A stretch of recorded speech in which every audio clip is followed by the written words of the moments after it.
అందరికీ నమస్కారాలు. మనం యూట్యూబ్ ద్వారా హిందీ వ్యాకరణం ప్రత్యేకించి 2024 డిఎస్సి అభ్యర్థుల కోసం చెప్పడం జరుగుతుంది. అందులో వ్యాకరణంలో ముఖ్యంగా 3 తత్వాలు ఉంటాయని తెలుసుకున్నాము. 1 వర్ణ విచార్, 2 శబ్ద విచార్, 3 వాక్య విచార్. అందులో వర్ణ విచార సంబంధించినటువంటి వర్ణమాల గురించి మనం కొన్ని అంశాలు ఇదివరకే తెలుసుకున్నాం గత వీడియోల్లో. తప్పకుండా వీక్షించండి, సబ్స్క్రైబ్ చేయండి. అలాగే మరిన్ని వీడియోస్ కూడా నేను మీకు అప్లోడ్ చేయడం జరుగుతుంది వ్యాకరణం గురించి డిఎస్సి పర్పస్ మీద. అయితే ఒక్కసారి సింహావలోకనం చేసుకున్నట్లయితే మనం నేర్చుకున్న జ్ఞానం ఎంతవరకు కూడా స్వర్ అంటే స్వతంత్రమైనవి. అవి ముఖ్యంగా హిందీ వర్ణమాలలో స్వర్లు 13 ఉన్నాయి.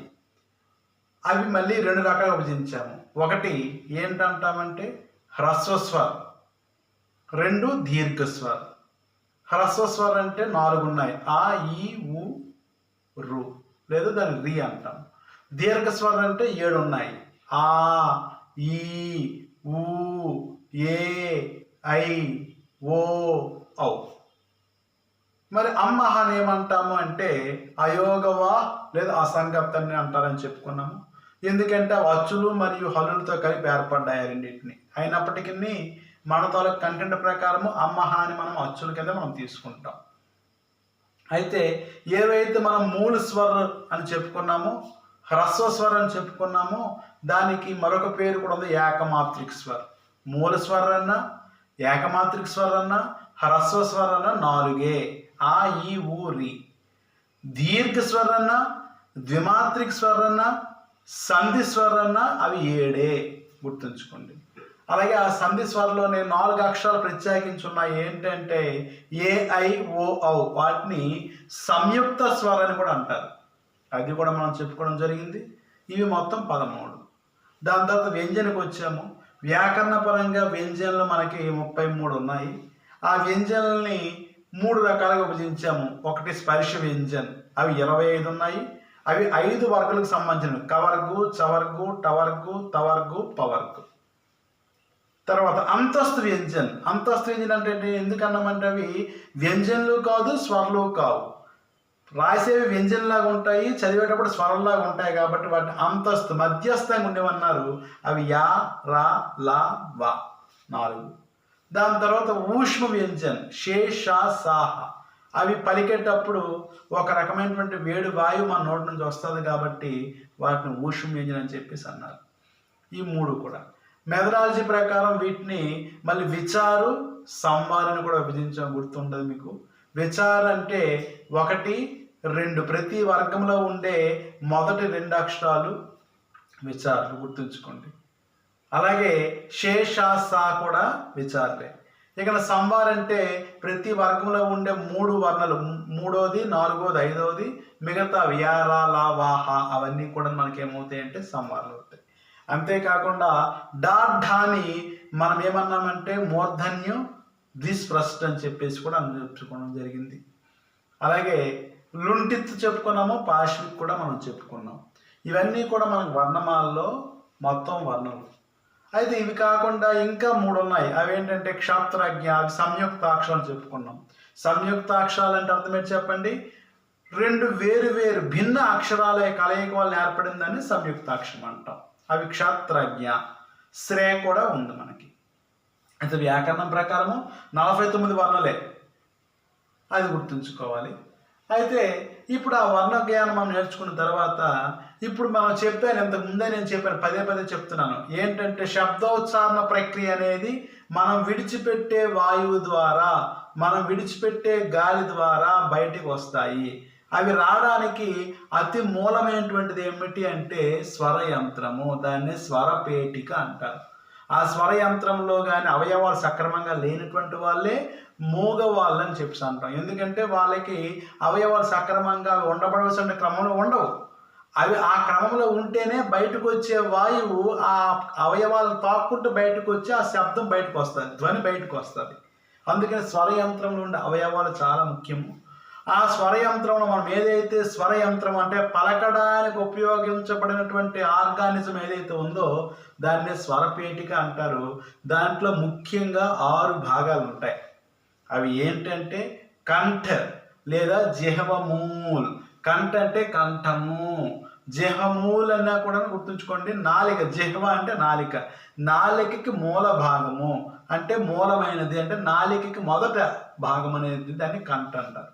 అలాగే తాలు, మూర్ధ, నాసిక, అలాగే దంత్, ఓస్ట్, ఇవన్నీ కూడా 6 ముఖ్య భాగాలు. ఈ 6 ముఖ్య భాగాలతో పాటు అలాగే ఒక్కొక్క అక్షరం పలికేటప్పుడు 2 భాగాలు కలుస్తుంటాయి. కంఠోస్ట్, కంఠ తాళవ్యు, అలాగే దంతోస్ట్, ఇవి కూడా ఉన్నాయి. సో ఇవి 2 అవయవాల కలయిక వల్ల ఆ అక్షరాలు పలుకుతాం. ఈ విధంగా మనకు ఉండే వర్ణమాలలో ఉండేటువంటి 49 అక్షరాలని కూడా మనము స్వరయంత్రములో భాగాల ద్వారా ఉచ్చరించడానికి ఉపయోగపడుతుంటాయి. అయితే ఏ భాగం సహాయంతో ఆ అక్షరాన్ని పలుకుతామో గుర్తుంచుకోండి. ఏ భాగం సహాయంతో ఆ అక్షరాన్ని పలుకుతామో ఆ అక్షరానికి ఆ భాగం పేరు పెట్టబడింది, ఆ అవయవం పేరు పెట్టబడింది.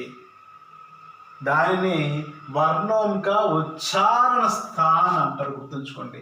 వర్ణలు పలికే ప్రదేశము, ఉచ్చారణ చేయడానికి అవసరమైనటువంటి ప్రదేశాలు అంటే స్వర యంత్రం. మీకు చెప్పాను కదా, ఎంత బాడీ ఉన్నప్పటికీ జస్ట్ ఇక్కడ ఉన్నటువంటి ఈ తాలూకా నాలిక కింద భాగం ఉన్నటువంటివన్నీ అదే స్వర యంత్రం. అందులో ఏ అవయవం ద్వారా అయితే ఏ అక్షరాన్ని పలుకుతామో దానికి ఆ పేరు పెట్టబడడం జరిగింది. అందుకే వాటిని చాలా ఇంపార్టెంట్ ఆస్పెక్ట్ ఇది. దీని మీద బిట్టు కూడా వచ్చే అవకాశం అనేది ఉంది. వర్ణం చూడండి, ఇక్కడ వర్ణంకే ఉచ్చారణ స్థానం అంటే వర్ణాలు పలకడానికి ఉపయోగపడే స్థానాలు. ఇక్కడ నేను ఒక పట్టిక మీకు వేసాను క్లియర్గా. అంటే ఎందుకు పట్టిక వేసాను? 49 అక్షరాలు అనుకున్నాయి. ఆ 49 అక్షరాలు సంయుక్త అక్షరాలు పక్కన పెట్టినట్లయితే 46 అక్షరాలు ఉన్నాయి. ఆ 46 అక్షరాలు కూడా మనకి స్వర్లు ఉన్నాయి, వ్యంజనలు ఉన్నాయి. కానీ ఏ భాగం నుంచి స్వర్ణ పలుకుతామో, ఏ భాగం నుంచి వ్యంజన పలుకుతామో, ఆ వ్యంజనలు కూడా 3 రకాలుగా ఉన్నాయి. స్పర్శు, అంతస్తు, ఓషం. వాటిని కూడా క్లాసిఫై చేసి మీకు ఒక టేబుల్ అనేది మీకు నేను ఇక్కడ తయారు చేయడం జరిగింది. ప్రియమైన మిత్రులారా, కొంచెం జాగ్రత్తగా పరిశీలించండి ఈ టేబుల్ని.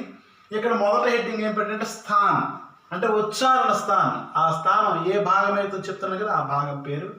అందులో మొదటి సబ్ హెడ్డింగ్ ఏంటంటే స్వర్. రెండవది ఏంటంటే వ్యంజన్. వ్యంజనం మరి 3 రకాలు: స్పర్శ వ్యంజనం, అంతస్తు వ్యంజనం, ఊష్మ వ్యంజనం. గుర్తుంచుకోండి. మీకు ఏంటి చెప్పాను ఇది, దీనికి ఏంటి ప్రామాణికమని చెప్పాను? మనం ఆ అక్షరాన్ని పలకడానికి ఏ అవయవం తాలూకా ఏ భాగం యొక్క సహాయంతో పలుకుతున్నామో ఆ భాగం పేరు అక్షరం పెట్టబడింది, అదే ఉచ్చారణ స్థానం. ఇందులో మొదటిది కంఠ్ లేదా జిహ్వమూల్. మన మెథడాలజీలో కంఠ్ ఉంది, జిహ్వమూల్ కూడా ఉంది. గుర్తుంచుకోండి, 2 ఒకటే. కంఠన్న జిహ్వమూలన్న ఒకటే, కానీ మెథడాలజీ మరి కొంచెం క్లాసిఫై చేసి ఇవ్వడం అనేది జరిగింది. కానీ వ్యాకరణంలో జిహ్వమూల్ అనేది ఉండదు, కంఠ అనేదే ఉంటుంది. గుర్తుంచుకోండి. అయితే కంఠలో స్వర్లు ఏమిటేమిటి వస్తాయ్యా అంటే ఆ వస్తాయి. కంఠలో స్వర్లు ఏమొస్తాయి చెప్పండి, పలకండి. చూడండి, ఆ అన్నప్పుడు ఏ భాగాలు కాకుండా ఈ అంగుడు ఏ గొంతుకు ఏదైతే ఉందో అక్కడి నుంచే పలుకుతున్నాం, అందుకే దాన్ని కంఠ అన్నారు. అలాగే స్పర్శ వ్యంజనలు మనం తీసుకో. స్వర్లు అయిపోయి 2 స్వర్లు కంఠలో మొదటి భాగం అది కాబట్టి మొదటి 2. మరి వ్యంజనంలో స్పర్శ వ్యంజనలు ఏమున్నాయి చెప్పండి? కవర్గ్. చూడండి, కవర్గ్ పలకండి. క, ఖ, గ, ఘ, ఞ అంటే ఎక్కడ వస్తుంది చెప్పండి? వైబ్రేషన్ ఇక్కడ గొంతుకు దగ్గర వస్తుంది. అందుకే వాటిని ఏమన్నారంటే కంఠ అన్నారు. స్పర్శ వ్యంజనంలో కవర్గ్. మరి అంతస్తు వ్యంజనంలో యా, రా, లా, వా పలికినప్పుడు ఎక్కడెక్కడ ఇక్కడ వైబ్రేషన్ రావట్లేదు, అందుకే అంతస్తు వ్యంజనంలో ఏమీ లేదు కంఠలో. మరి ఊష్మ వ్యంజనంలో హా. చూడండి, హా అన్నప్పుడు ఎక్కడ వస్తుంది చూడండి వైబ్రేషన్. పట్టుకుని మీకు తెలుస్తుంది హా. సో దాన్ని ఊష్మ వ్యంజనం. సో ఈ విధంగా మనకేమైందంటే కంఠ అనే దాంట్లో మొత్తంగా మనకు ఉండే అక్షరాలు 8 అక్షరాలు ఉన్నాయి. ఎన్ని ఉన్నాయండి?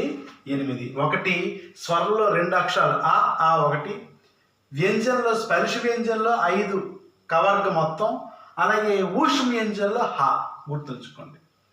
రెండవ భాగమైనటువంటి తాలు. కంఠ తర్వాత ఏమొస్తుంది చెప్పండి? తాలు. గుర్తుంచుకోండి. కంఠ తర్వాత ఏమొస్తుంది? తాలు. తాలు అంటే చెప్పాను కదా, ఇదండి. ఇక్కడ నుంచి మనకి ఇవి ఉపయోగపడతాయి. లోపల భాగాలు ఉన్నాయి కదండి, దవడల తాలూకు లోపల భాగాలు ఉన్నాయి కదండి, అవి ఉపయోగపడుతూ ఉంటాయి. చూడండి, ఈ ఎలా స్ప్రెడ్ అవుతుందో మన ఈ తాలూకా భాగం అనేది, ముందు భాగం మన తాలూకా నోటి భాగం ఏ విధంగా స్ప్రెడ్ అవుతుంది చూడండి. ఈ చ ఛ జ ఝ ఇనే చూసుకోండి, ఈ విధంగా స్ప్రెడ్ అవుతుంది కాబట్టి ఆ భాగాన్ని తాలు అంటాం. కాబట్టి తాలుతో వచ్చినటువంటి స్వరాలు ఈలు ఉన్నాయి, అలాగే చవర్గ ఉంది, దాని తర్వాత అంతస్తు వ్యంజనంలో యా ఉంది, ఊష్మ వ్యంజనంలో షా ఉంది. గుర్తుంచుకోండి, ఏముందండి? అంతస్తు వ్యంజనం యా. యా అన్నప్పుడు కూడా చూడండి ఎక్కడ వస్తుంది, యా యా. షే చూసుకోండి, గుర్తుంచుకోండి, షే ఎక్కడ సౌండ్ వస్తుంది. సో ఈ విధంగా వచ్చే వాటిని ఏమంటారు అంటే తాళవ్య అంటారు. దీనిని కంఠి అంటారు, దీన్ని తాళవ్య అంటారు. కంఠ నుంచి వచ్చే పదాలని కంఠి అంటారు, తాలు నుంచి వచ్చే అక్షరాలని తాళవ్య అంటారు. తాళవ్యలు ఏమన్నాయి చెప్పండి? రెండో అక్షరాలు కాబట్టి ఈలు, అలాగే చవర్గు ఇక్కడ నుంచి అంతస్తులో స్టార్ట్ అవుతుంది. మొదట లేదు అంతస్తు, కంఠలో లేదు, తాళవ్యలో ఉంది యా, అలాగే ఊష్మలో షే. శంకర్ షే అంటాం తెలుసు కదండి. షే పలికినప్పుడు చూడండి ఈ బొక్కల దగ్గర మనకు వస్తుంటుంది. ఇక్కడ మూడవది మూర్ధ, మూర్ధన్య. దాన్ని ఏమంటారు చెప్పండి? కంఠియు తాళవ్యు మూర్ధన్య. ఏంటంటారు? మూర్ధన్య అంటే మూర్ధ. మూర్ధ అంటే అర్థం ఏంటి చెప్పండి? అంగుడు పై భాగం చూసారు కదా, దాన్ని మూర్ధ అంటాం. రి టవర్గ్ టా ఠా డా ఢా అనా, టా ఠా డా ఢా అనా. చూసుకోండి ఆ మూర్ధ తగులుతుంది. అలాగే రా రా, అలాగే షా షా. గుర్తుంచుకోండి, రా షా. రా అనేది అంతస్తు వ్యంజనం, షా అనేది ఊష్మ వ్యంజనం, అలాగే రి టవర్గ్ మొత్తం. ఇవన్నీ కూడా ఏమవుతాయి అంటే మనకు మూర్ధన్యం. జస్ట్ ఆర్డర్ వస్తుంది, ఎక్కడ కూడా ఆర్డర్ మిస్ అవ్వదు, గుర్తుంచుకోండి. ఇక్కడ దంత్. దంత్ అంటే ఏంటని చెప్పి మీకు తెలిసింది. దంత్ అంటే పళ్ళు. పళ్ళుతో మనం ఏ స్వర్ని పలకలేము. చూసుకోండి, ఆ ఈ ఉ అరు, ఏ ఐ ఓ ఔ అం అహా. చూసారు, ఎక్కడ కూడా దంతు పళ్ళు అనేవి స్వరంతో ఏవి టచ్ అవ్వలేదు. మనం ఆ విధంగా ఆలోచించాలి. కంఠస్థ పెట్టడం అంటే అందరం కంఠస్థ పెడతాం. కంఠస్థ పెట్టడం కాకుండా ప్రాక్టికల్గా కూడా మనం ప్రాక్టీస్ చేసినట్లయితే మనం తప్పు చేసే అవకాశం అనేది మనకు ఉండదు. మరి దంతతో ఏమొస్తాయంటే గుర్తుంచుకోండి, తవర్గ్. స్వర్లు ఏవీ లేవు, గుర్తుంచుకోండి. ఏమొస్తుంది చెప్పండి? తవర్గ్. తవర్గ్ చూసుకోండి, త థ ద ధ నా, త థ ద ధ నా. చూసుకోండి, అదంతా కూడా ఏమవుతుంది అంటే తవర్గ్ అవుతుంది. అలాగే అంతస్తు వ్యంజనంలో లా ఏమవుతుంది చెప్పండి? లా. అలాగే సే సా. ఇవన్నీ కూడా ఏమవుతాయి అంటే, ఈ రెండు కూడా ఏమవుతాయి అంటే దంతోతి. లా సా, లా సా. ఇక ఓస్ట్. ఓస్ట్ అంటే అర్థమేంటి చెప్పండి? ఓస్ట్ అంటే పెదాలు.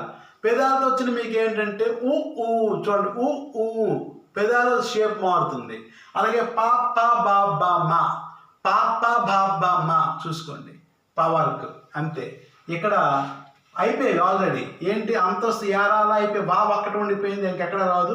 ఊష్మ అన్నీ అయిపోయాయి. చూసుకోండి, 4 కూడా కంప్లీట్ అయిపోయాయి.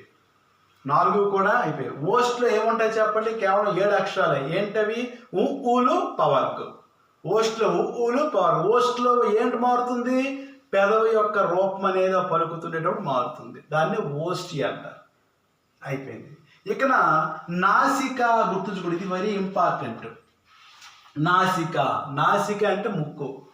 నాసిక అంటే ముక్కు. గుర్తుంచుకోండి, ప్రతి వర్గలో పంచమ వర్ణం చెప్పుకున్నాం కదా. కవర్గలో ఇన్యా, చవర్గలో ఇనే, టవర్గలో అనా, తవర్గలో నా, పవర్గలో మా.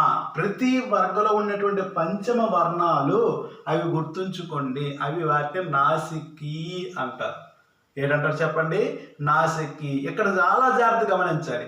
ప్రత్యేకించి వాటిని నాసికాలు అంటారు, లేదా ఆ వర్గం చెప్పాను కదా. ఇప్పుడు చూడండి, కవర్గలో కంఠిలో వచ్చింది కాబట్టి ఇంగ్యాన్ని నాసికి అని కూడా అనొచ్చు, కంఠి అని కూడా అనొచ్చు. గుర్తుంచుకోండి, ఇంగ్యాన్ని ఏమనొచ్చు? దానికి 2 రకాలు ఉన్నాయి. ఏంటనొచ్చు?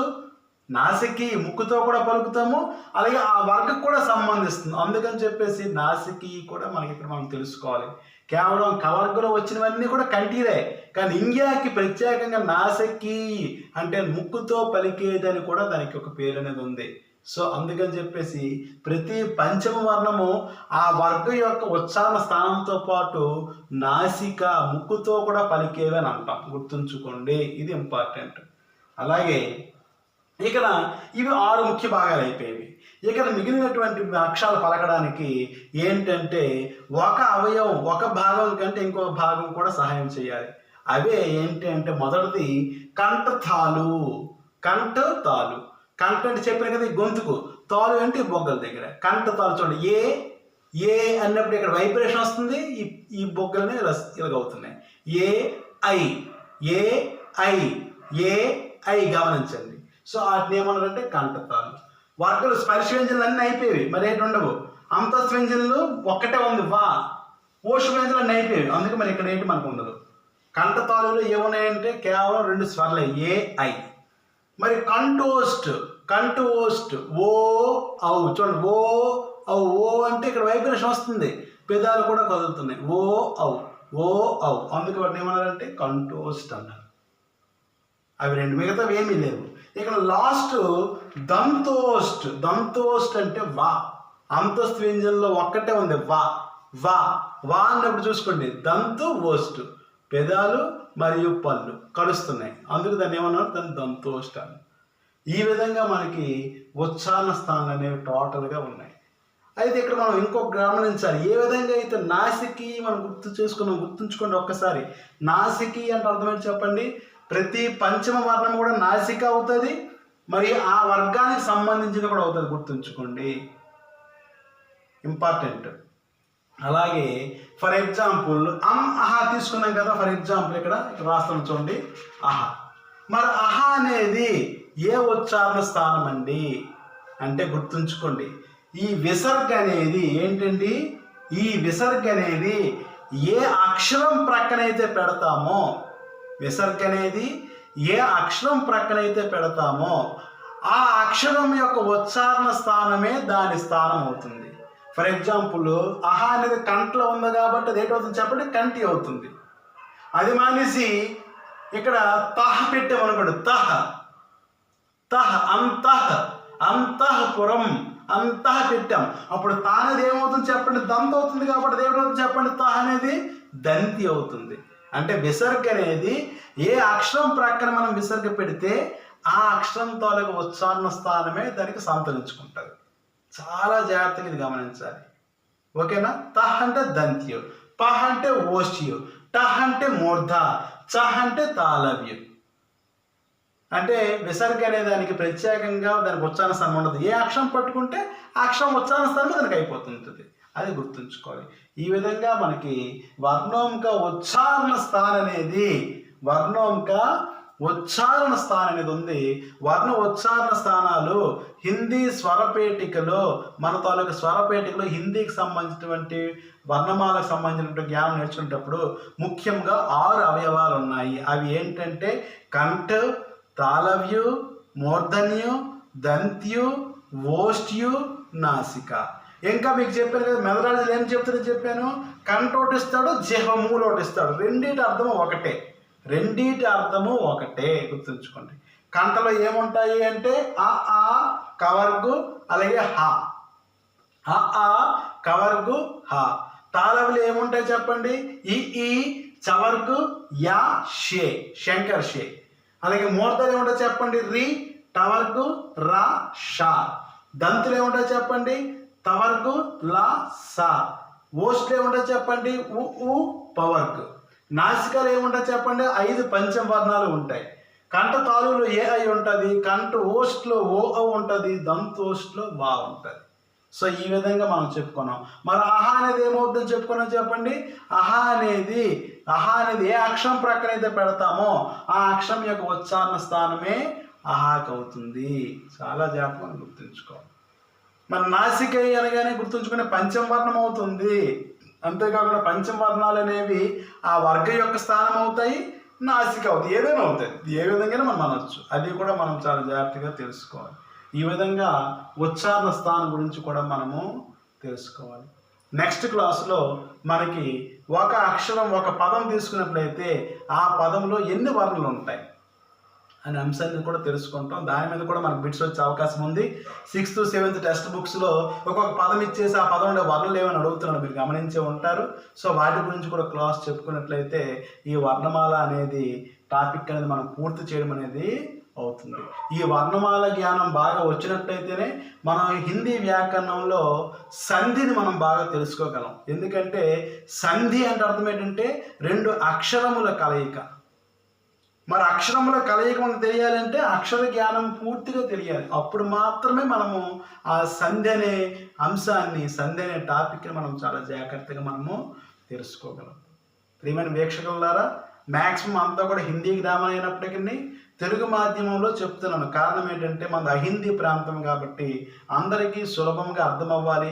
మోరోవర్ ఇది డిఎస్సి టైం కాబట్టి మనకి స్పాంటేనియస్గా మనకి క్లియర్గా మనకు అర్థం అవ్వాలి కాబట్టి మన మైండ్లోకి వెళ్ళాలి కాబట్టి దీనిని మ్యాక్సిమం హిందీ గ్రామర్ అయినప్పటికీ తెలుగులో మీకు వివరణ అనేది ఇవ్వడం జరుగుతుంది.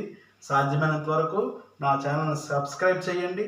అలాగే ప్రతి అప్డేట్ వీడియోను కూడా మీరు పొంది నాకు ప్రోత్సహిస్తారని ఆశిస్తున్నాను. Thank you one and all.